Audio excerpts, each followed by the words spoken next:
In this video, we're going to look at something very mathematical, which is proving the quadratic formula using completing the square. So let's just start with standard form of quadratic, ax squared plus bx plus c. And let's say we had that set equal to 0.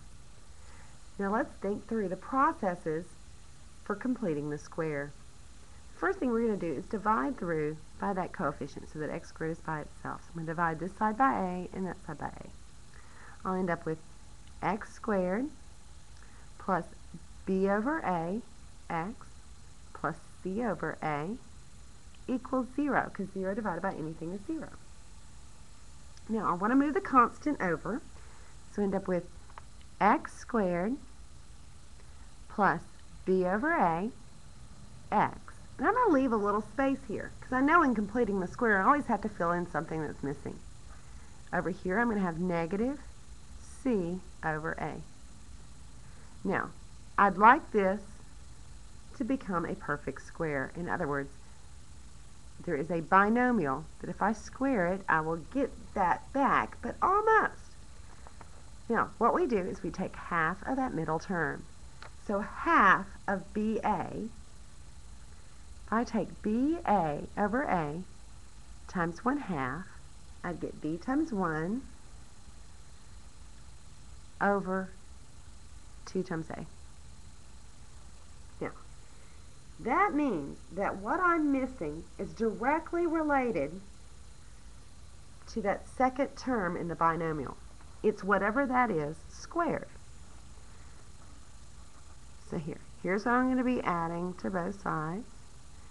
This squared. So that'd be b squared. In the denominator, 2a, be 2 times 2, which is 4, and a squared.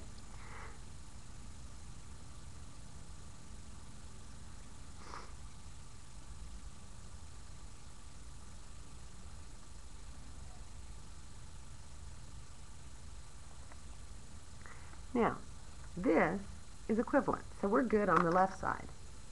Over here, I'm going to add those two together, but I'm going to make sure I have a common denominator. So let me come over to the side. I also like to have positive numbers first. That's just weird, but I know. B squared over 4a squared minus, so let's see, what could I multiply c over a by so that it have 4a squared in the bottom? Well, that's easy. Multiply by 4 times a on the numerator and the denominator. That's going to give me 4ac, and that denominator, 4a times a, is going to give me 4a squared. But when I add fractions, I just add the numerators together all over the denominator. Now, when you're completing the square, once you've completed the square, all we have to do is take the square root of both sides. And don't forget something. When you take the square root of both sides, you better put a plus or minus, or else Miss Nice has a heart attack. So on the left side, I would have x plus b over 2a equals, let's see, this is going to be plus or minus the square root of b squared minus 4ac over, and then we can actually take the square root of the bottom. That's pretty easy. The square root of 4 is 2. Square root of a squared is a. Now x is almost by itself. To move that, I'm going to need to subtract it. So that would give me x equals negative b over 2a plus or minus the square root of b squared minus 4ac over 2a.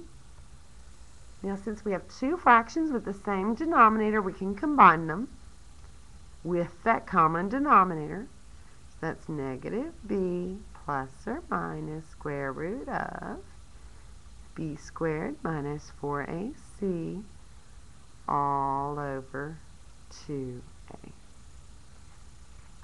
Mathematical.